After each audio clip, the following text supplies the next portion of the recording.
Hey guys, it's Eddie. Today I want to do a little video showing all basically my electric tools, all my Testo tools. I've had a couple of requests about that.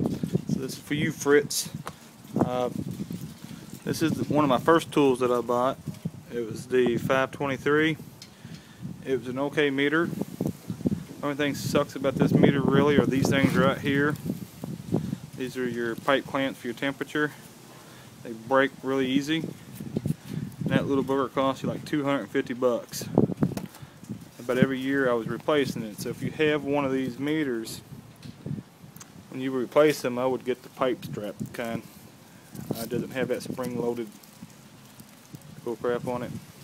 It's got that one. These seem to last a little bit better. I don't know, but I sent it into the shop because the display quit working, and it was gone for a few weeks. So while I was waiting, I went ahead and bought the 550, and that's my go-to gauges now. It's what I use every day. These kind of sit in the house now. Basically retired them, but I don't know. I kind of like the 550s better. I don't think I really have to talk much about them. Everybody knows what the 550 is. They work good for me. Alright, then I've got the 435. It's what I use to measure my airflow. It figures BTU and everything for me. My cases aren't really pretty anymore. My tools get used, guys. It is what it is. Got the mini vane. This is for checking airflow in the ductwork. You drill a few holes and you run this in and out of the ductwork. The big one here is for checking filter return grills. If you got a grill, you can't really use these. You want to get one of these where you can measure the grills with. Then you've got the main unit. Now that's probably one of my favorite tools right there. I like it. I've got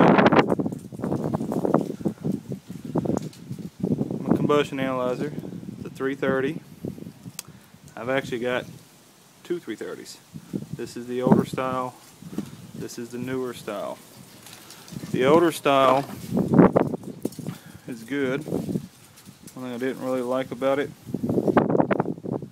is once it gets going, you have to kind of hold it at a weird angle to see anything. It's got like a light blue light. It had a funky contrast. You had to hold it right to see what was written on it. And I got used to it the year I used it. It was cool. But now they came out with the newer style. Far up here. It's all color screen. I mean, the screen just kind of pops now. It's a whole lot better. If you're going to get the 330, make sure you get the newer one. I don't know if you can even get the older style. But get the newer one. I'll show you what the screen looks like. It's pretty easy to see. Looks good. Takes a few minutes for it to load up here. I use this on every job that I go on. On all my maintenance calls, I check every job that I go on. But that's pretty much what it looks like. You scroll through, you measure your flue gas, your draft, I don't use these, differential pressure, so I measure my static pressure here so I know what my unit's running at, and my temperatures. They've got all kinds of stuff that you can do on them.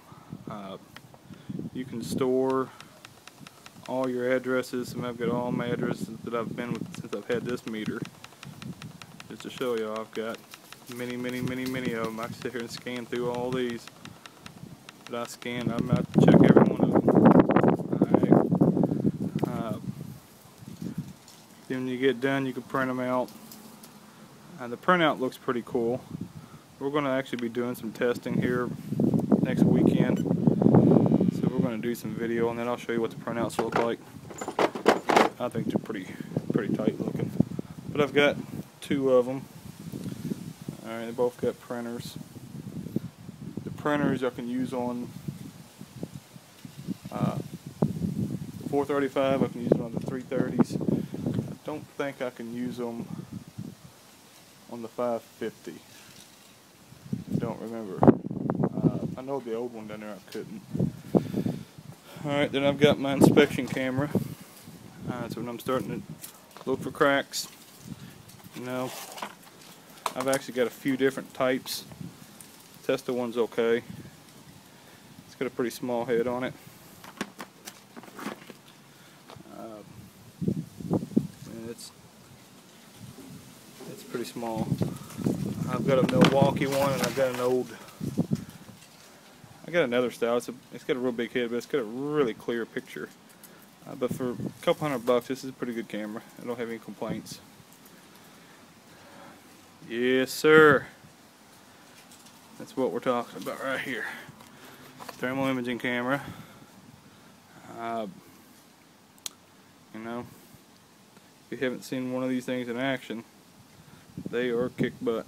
These things are so sensitive, it picks up so much stuff. I really expect this thing to make me some money. Shouldn't have to talk a whole lot. If you haven't seen anything about thermal imaging, you need to do some YouTube video search on thermal imaging. There's so much you could do with that camera. Alright. I've got a 317. This is a personal carbon monoxide alarm. I wear this around my neck. Got a little necklace thing. I wear it around my neck every job I go when it's running. So if it picks up any carbon monoxide, it's going to go off.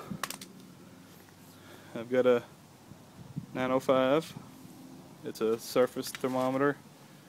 Let me show you what the end looks like. Basically, it's a contact thermometer, so just as soon as you touch it to something, I mean, within just a couple seconds, it's got your temperature there. So I use this to measure my line sets when I'm figuring my superheat. It's pretty wicked. I like it. It's super fast. Alright. 510. I got a few different pocket tools. This one is my differential manometer. I use it for, since I've got the 330, I use this just for checking my gas pressures now. But it's cool, I like it. I've got 606. This is my moisture meter. So when you're doing thermal imaging scans, it's going to show you temperature differences of a surface. Sometimes you'll have a blue surface. It might be cold or it might be wet. You don't know. You use this and kind of stick it on there, and it'll tell you if it's wet or not. It measures moistures, so it's pretty cool. Then I've got my 610, which is basically it just measures wet bulb temperature and wet bulb humidity. So I'll stick that in my return and get my readings. But if I'm using that, don't really need this. It's made this obsolete, really. So that does everything. So, you know, that's pretty much my lineup of Testo tools. My little Milwaukee drill. That's a little powerhouse of a drill. You just need to drill some holes through sheet metal. That's it right there. That thing, it's badass. But you know, that's what I got, man. You know, so thanks for watching. Peace out.